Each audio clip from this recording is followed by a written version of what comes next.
अगर आपको शॉर्ट में बहुत तगड़ी लर्निंग्स पसंद हैं then you are at the perfect spot. Subscribe to this channel and also press the bell icon for instant podcast updates. तो प्रेगनेंसी के टाइम पे बच्चा अगर हेल्दी, मतलब हर किसी को अपना बच्चा हेल्दी चाहिए, तो मम्मी को किन चीज़ों का ख्याल रखना चाहिए, क्या खाना चाहिए, किस तरह के हेल्दी फूड हैबिट्स रखने चाहिए, खुश क्या रहना नहीं खाना चाहिए, हेल्दी लाइफस्टाइल होनी चाहिए। हेल्दी लाइफस्टाइल माने अच्छी तरह से सोना, फिजिकल एक्टिविटी भी करना। अच्छा, they can go to the gym, कोई वो they cannot light lift weight- weights, they cannot, but they can do stretching, yoga, ये सब चीजें करते कर हैं। सकते हैं। Yes, ये सब चीजें कर सकते हैं, but they cannot lift Obviously weights वो वगैरह वो नहीं कर सकते, मगर नॉर्मल एक्टिविटीज कर सकते हैं। और दूसरी ये चीज़ के हेल्दी खाना खाना घर का सारा न्यूट्रिशियस फूड जो भी है, और कल्चरली भी जो भी लोग प्रमोट करते हैं, गुड़ के लड्डू वगैरह सब हमारे कल्चर्स में है, तो वो सारी चीज़ें खानी चाहिए। और अगर आप अफोर्ड करते हो प्राइवेट क्लिनिक या प्राइवेट, तो कोई दिक्कत ही नहीं है, रेगुलर चेकअप्स पे जाना है। नहीं करते हो फिर भी रेगुलर चेकअप्स में जाना है। मैंने देखा हुआ है काफ़ी मदर्स इग्नोर करते हैं दवाई लेने से। ये मिथ है कि हम फॉलिक एसिड की भी दवाई नहीं लेंगे। कुछ दवाइयाँ जो कॉमन है वो ले लेनी चाहिए। फॉलिक एसिड उसमें स्टार्टिंग से ही स्टार्ट कर देते हैं। अगर फॉलिक एसिड आपने नहीं ली तो स्पाइनल डिफॉर्मिटीज बच्चे में होने के बहुत चांसेस है। मेनिंगोमाइलोसिल, ये सारी चीज़ें, दिमाग में प्रॉब्लम होने के चांसेस है। छोटी सी गोली है, और कई गांव में इग्नोर किया जाता है प्रेग्नेंट होने के बावजूद भी, क्योंकि उनकी प्रैक्टिस वैसी रहती है, उनके माँ बाप की, या वैसा कि हमने तो उस टाइम पे कुछ भी नहीं लिया। अरे आपने नहीं लिया, आप बच गए, आप नसीब वाले थे। लेकिन अब साइंस एडवांस हुआ, ये बोल रहे हैं कि भाई ये गोली खा लो तो आपके बच्चे को ये चीज़ नहीं होगी। तो इग्नोर करते हैं। सोनोग्राफी लोग नहीं करवाते हैं पेरीफेरीज में, नॉर्मल सरकारी में जाके करवा लो, कहीं पे भी ट्रस्ट में करवा लो, ज़रूरी नहीं है कि बहुत पैसे। लेकिन सोनोग्राफी से पता तो चले कि अगर कुछ है, अर्ली अगर कुछ पता चल जाता है कि अनट्रीटेबल प्रॉब्लम है बच्चों को, तो पहले से ही अबॉर्ट कर सकते हैं।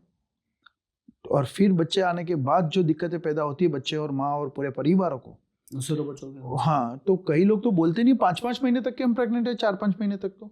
और वैसे भी केसेस तो ऐसे आते हैं कि आप पूछो मत।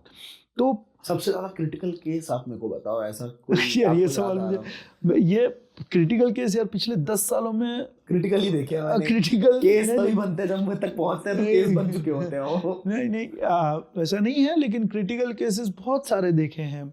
अब सोचिए यार, 500-600 ग्राम का बच्चा डिलीवर होता है, वहाँ से लेके कोई बड़े बच्चे को कोई मेजर प्रॉब्लम, ब्रेन ट्यूमर हुआ या कोई भी मेजर प्रॉब्लम्स हुई है जिसमें हंसता खेलता बच्चा वेंटिलेटर पे चला गया। और वैसे अनेकों केसेस है, जैसे मैं बोला ना, डायबिटीज़ वाले भी कुछ केसेस हमने डिस्कस हुआ, तो सीधा वो कोमा में आते हैं, 3 दिन 2 दिन तक कोमा में रहते हैं पहली बार जब पता चलता है डायबिटीज़, क्योंकि तब तक तो वो हो जाता है, बहुत दिक्कत हो जाती है।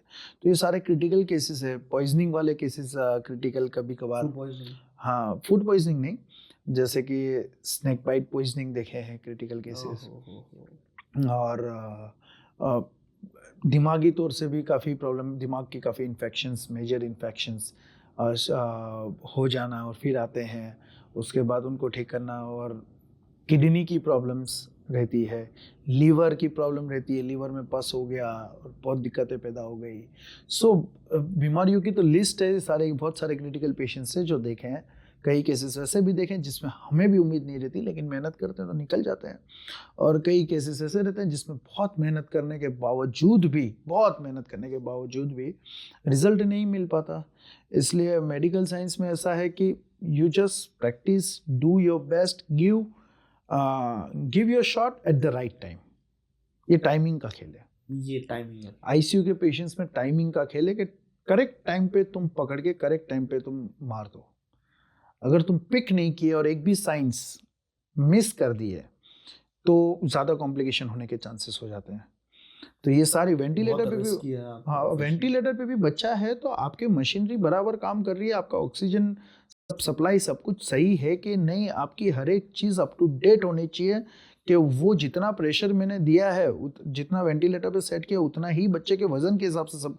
हमारे पीडियाट्रिशियन को ये क्या, पीडियाट्रिक फील्ड में ये रहता है कि हर चीज़ वजन के हिसाब से होती है, चाहे वो ड्रग के डोजेस हो या कोई भी चीज़, हम उसके वजन, एज वेट इससे सारी चीज़ें चलती है। तो एक गलती भी अगर किसी स्टाफ से भी हो गई और प्रेशर ज़्यादा डिलीवर हो गया तो उसके फेफड़े लंग्स फट जाएंगे। कम गया, ब्लॉक हो गया तो भी दिक्कत। 5 मिनट रहते हैं आपके पास, उस वक्त पे ट्यूब चेंज करना है। बहुत सारी एक्साइटमेंट भी रहती है, रिस्की जॉब है, सब कुछ है। कोई रोड एक्सीडेंट वाले से काफ़ी क्रिटिकल केसेस आए हैं जिसमें बहुत सारी इंजरी है, फिर भी बाहर निकलते हैं, मेहनत करनी पड़ती है उसमें। हाँ, मेरे पास अभी मुझे बड़ा ही दुख के साथ कुछ दिन पहले, इसलिए याद है, एक बच्चा आया, वो 15 दिन कहीं और सरकारी अस्पताल में एडमिट था, फिर मेरे पास आया, तब तक बहुत लेट हो चुका था। 2.5 साल का बच्चा, 2.5 साल का बच्चा। उनके माँ बाप राजस्थानी थे, उनके माँ बाप टिफिन सर्विस का काम करते थे, टिफिन सर्विस का काम करते थे और दाल का पतीला था। बच्चा खेलते खेलते 2.5 साल का बच्चा वो पतीले पे गिर गया, दाल का गरम पतीले पे। उसको 62% से ज्यादा बर्न्स था यहां तक पूरी बॉडी में, और सेकंड 3rd डिग्री बर्न्स 2.5 साल का खेलते खेलते। तो ये चीज आप सभी के लिए है, जितने भी मुझे लिसनर सुन रहे हैं, कि किचन में या जहां आप बना रहे हो खाना, क्योंकि दूध गिरने के केसेस आते हैं, चाय गिरने के केसेस आते हैं, गर्म पानी, खास करके विंटर्स में, ठंड में गर्म पानी गिरने के केसेस आते हैं। वो जो दिक्कतें पैदा करता है वो देखी नहीं जाती। तो वो हाल तो ध्यान रखना है। अगर आप प्रोफेशनली भी कुछ काम कर रहे हो, किचन विचन चला रहे हो और खाना वाना बना रहे हो, तो प्लीज आपके बच्चे को दूर रखिए, किचन से आपके बच्चे को दूर रखिए। अगर कोई चीज पड़ी है, गर्म चीज, और आपको पता है कि ये घंटे तक गर्म रहेगी और उसका हाथ पहुंचेगा वहां तक, तो वहां से हटा लीजिए, या तो फिर आपके बच्चे के पास रहिए। क्योंकि ये जो मैं खुद वो दर्द फील करता हूं जब मैं ऐसे केसेस देखता हूं कि यार ये हंसता खेलता, इसको तो कोई बीमारी भी नहीं थी, ये तो एक्सीडेंट हुआ और उसमें बच्चा चला गया। हाँ, तो ये गलती की वजह से वो लोग काम कर रहे थे, दाल का पतीला था और उसमें बच्चा गिर गया यार। और वो बच्चे को इतना बर्न्स के पूरी चमड़ी से लेके मसल्स तक इन्वॉल्व हो गए थे। एंड एक बार बर्न्स में ये होता है कि स्किन जब निकल जाती है तो हमारा प्रोटेक्टिव लेयर ही खत्म हो जाता है, तुम्हें सारे इन्फेक्शन लग जाते हैं। फिर इन्फेक्शन लगने के बाद एंटायर पूरा जहर बन जाता है शरीर में, और वो तुम्हारे सारे ऑर्गन्स को एक एक करके फेल कर देता है। तो रोते हुए वो बाप मेरे पास आए और बोले sir 15 minute, you are already late. इसमें बंस में तो ऐसा रहता है जैसे कैंसर के पेशेंट को आइसोलेट रखो, उसको इन्फेक्शन नहीं लगने चाहिए, अर्ली बहुत ध्यान रखना। एक बार लग गया इन्फेक्शन तो दिक्कत वाला मसला। ये रिसेंटली हुआ, इसलिए मुझे याद आ गया आपको बोलने के लिए।